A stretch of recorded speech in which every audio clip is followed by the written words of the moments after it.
안녕하세요. 금요사건 파일 디바제시카입니다. 여러분 도가니 사건 알고 계시죠? 영화를 통해서 사실 많은 사람에게 알려졌는데요. 이 끔찍한 일이 세상에 알려지기까지는 사실 오랜 시간이 걸렸습니다. 청각장애인 학교 교사였던 전응섭 씨의 공익 제보로 이 사건은 결국 추악함이 드러났는데요. 이 사건에 대해서 제가 조금 간단하게 말씀을 드리고자 합니다. 실제 이야기입니다. 여기는 광주에 있는 인화학교예요. 여기는 청각장애인들을 위한 특수학교였는데요. 이곳에서 전 선생님은 1997년 학교 행정실 보조로 들어가게 됩니다. 그가 그곳에서 공부를 쭉 하다가 생활지도 교사가 되었습니다. 그런데 어느 날 초등학교 5학년 한 청각장애인 여학생이 그에게 찾아옵니다. 그리고 그 아이는 자신이 당했던 일을 선생님에게 고백하는데요.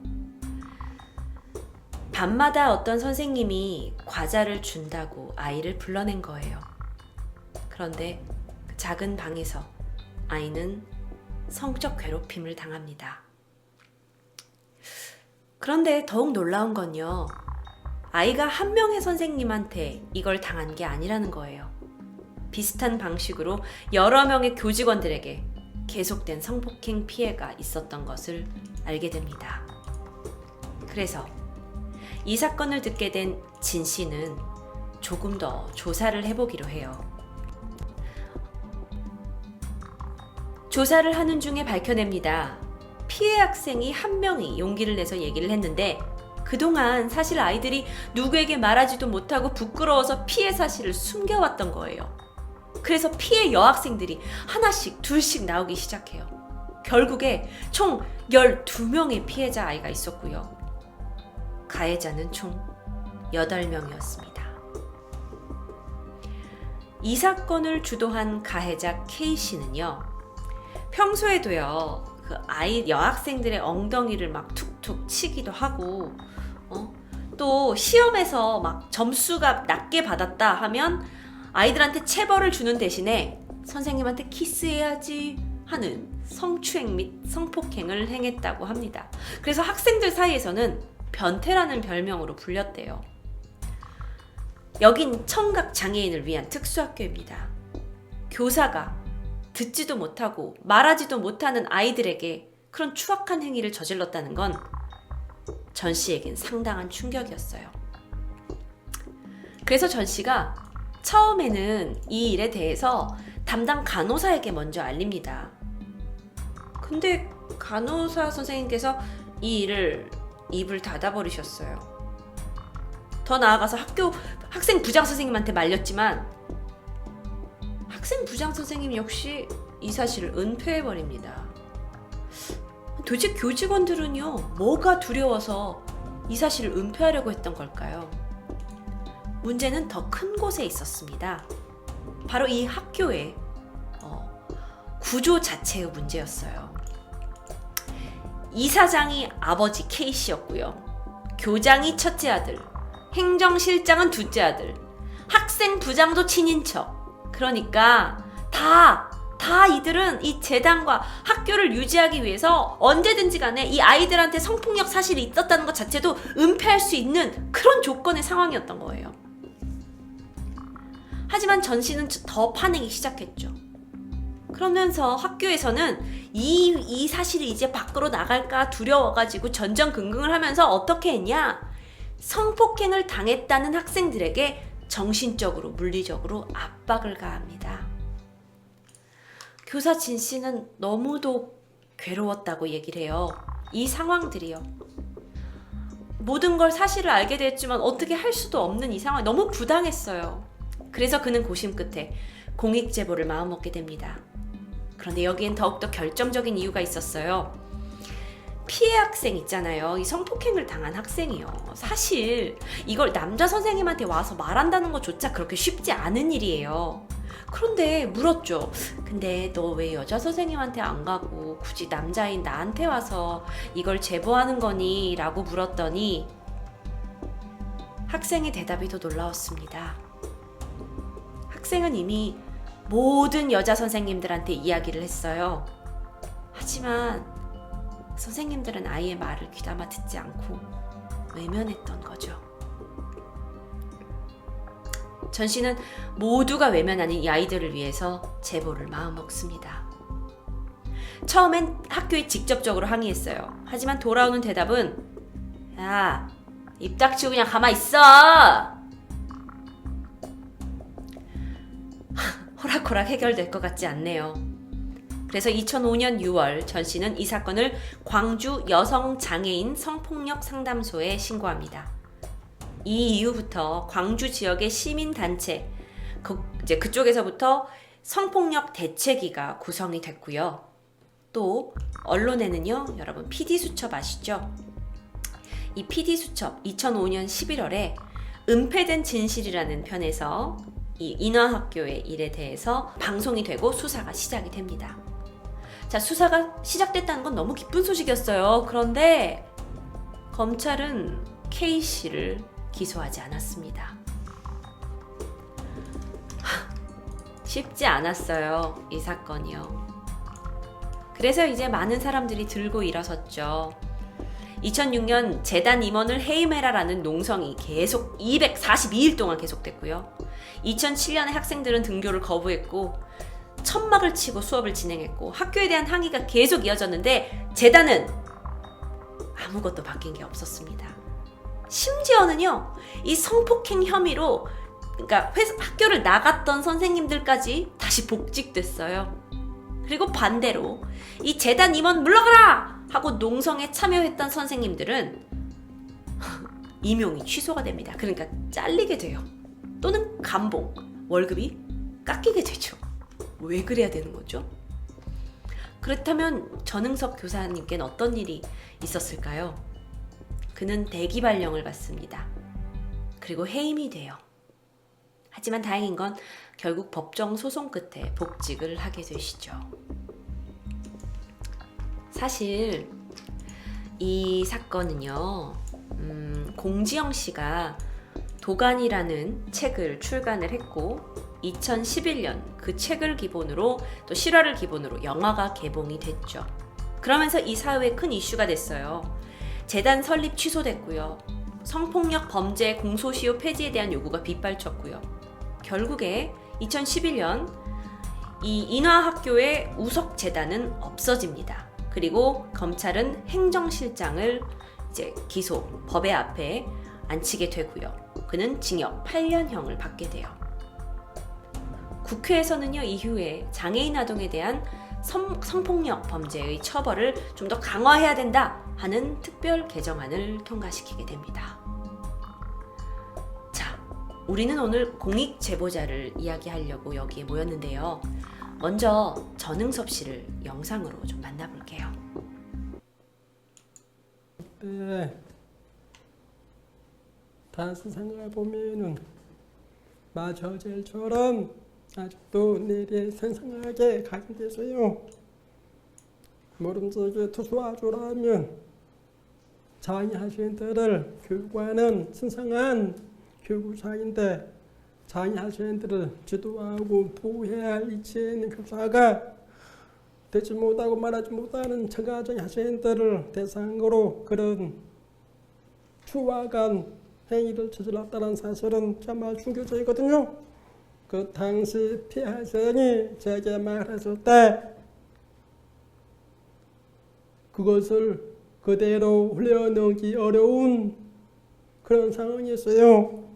아주 근무한 연도가 좀 그 당시 피해자 그 안에서 성적 괴롭힘 그런 일을 당했다고 저에게 말했고,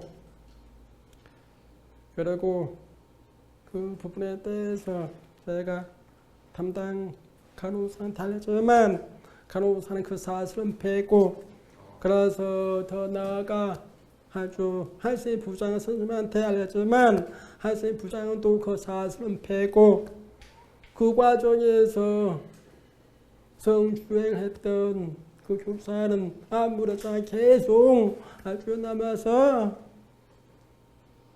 그 과정에서는 많은 괴로움이 오죠. 어떻게 아주들한테 바르게 교육해야 할 학교 현장에서 잘못된 부분이 있으면 단호하게 바로잡고 해야 되는데 그대로 은폐하고 잘못된 것을 수정하지 않는지 그런 현실 앞에 많은 절망과 분노감 느끼거든요. 저는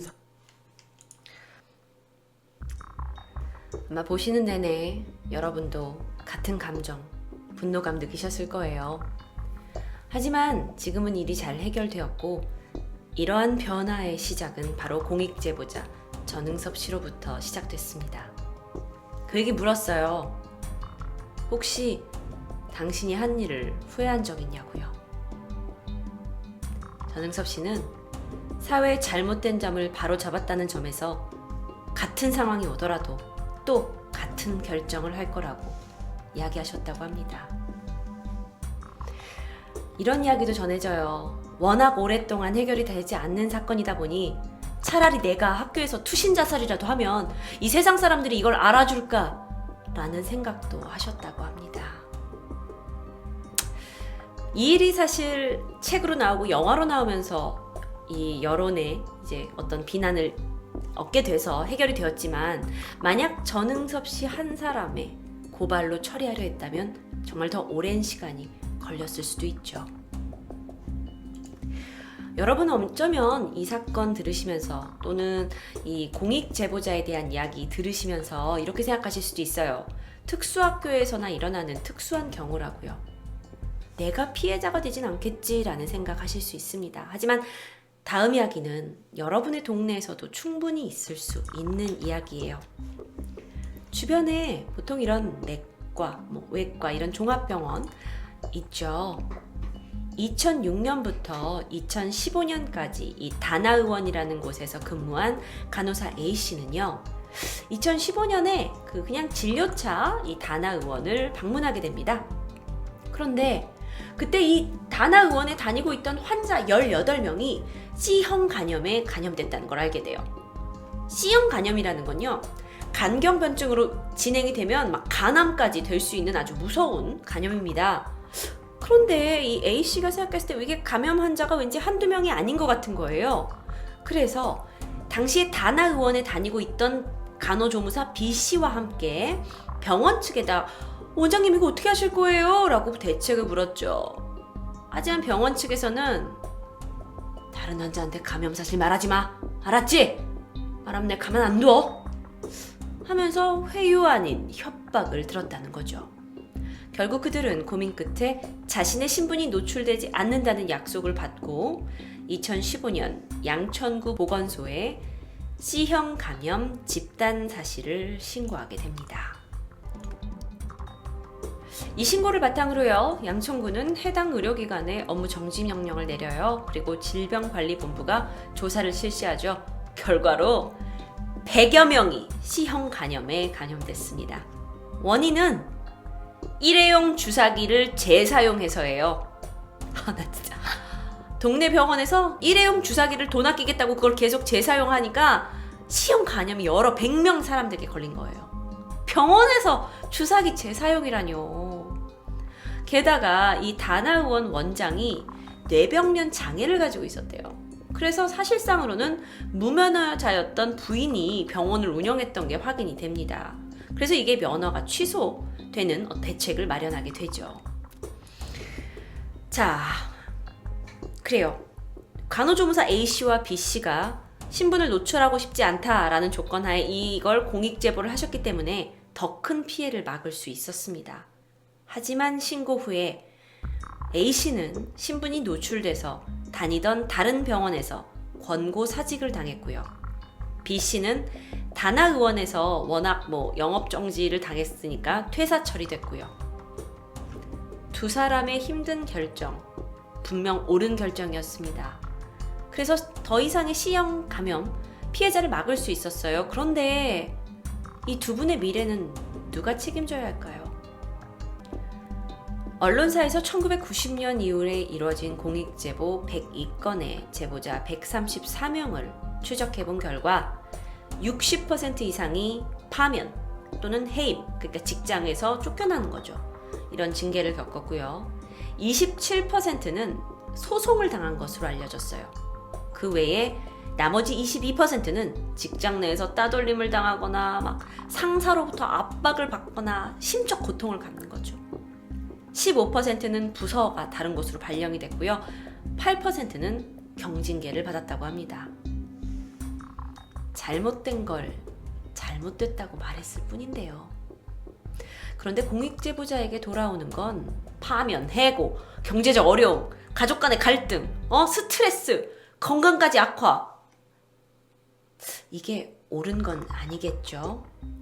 물론 2017년에 공익제보자에 대한 보호, 강화 방안이 나왔습니다. 하지만 여전히 미흡한 부분이 많이 있어요. 가장 큰 문제는 신분 노출의 문제예요. 사실 신분이 보장만 되더라도 이분들이 안전하게 신고를 할 수 있는데, 제보를 할 수 있는데 여태까지 익명으로 남은 사례는 거의 찾아볼 수가 없다고 해요. 또한 공익제보자로 인정을 되는데도 절차적인 한계가 있고요. 하지만 그들의 제보가 없었다면 모든 비리는 은폐될 수밖에 없었을 거예요. 어쩌면 여러분 가족이 C형 간염의 피해자가 됐을 수도 있고, 또는 성폭력에 노출되었을 수도 있고요. 아니면 싸구려 정유 때문에 여러분 호흡기에 문제가 생겼을 수도 있고요. 공익제보자가 사회적으로 매장당한다면 누가 정의구현을 위해서 고발을 할 수 있을까요? 오늘은 여러분, 제가 앞서 말씀드렸다시피 이 방송은 아름다운 재단과 함께하는 방송입니다. 비영리 단체인데요. 어쩌다 슈퍼맨이라는 캠페인을 통해서 정말 이 두려움을 무릅쓰고 세상에 그 갖은 고초를 겪으면서도 정의를 실현하겠다는 그분들을 응원하는 캠페인입니다. 그분들은 영웅이 되고자 한 적이 없어요. 그런데 이 캠페인 사진처럼 어쩌다 보니까 슈퍼맨이 되신 분들입니다. 그들이 사회와 또 타인을 위해서 용기를 내주었는데요. 그들에게 박수를 보내는 캠페인에 우리 함께 동참해보는 건 어떨까요? 아름다운 재단에 기부하신 기부금은 이 공익제보자의 생계 유지, 그리고 법률 상담, 심리치료를 위해서 지원이 됩니다. 또한 공익활동가를 지원하고 있고 공익단체를 지원하고 있어요. 사실 우리도 알게 모르게 이분들이 기여한 것들로 인해 많은 혜택을 받고 살고 있는데요. 이 사례 말고도 공익제보자들이 우리의 삶에 많은 혜택을 준 건, 많은 사례들은 여러분 찾아보실 수가 있을 것 같습니다. 더 이상 그들이 배신자로 나고 찍히지 않게 여러분의 마음을 이곳에 응원해주세요. 영상 보시는 곳 하단에 보시면 더보기 칸에 이 홈페이지로 연결될 수 있는 링크가 있습니다. 여러분 이곳에서 링크 누르셔서 이 공익제보 캠페인에 대해서 더 알아봐 주시고, 또 여러분 도움을 주시고 싶으신 분들은 후원 부탁드리겠습니다. 우리 사회를 위해 용기 내신 분들을 위해서 응원해 주세요.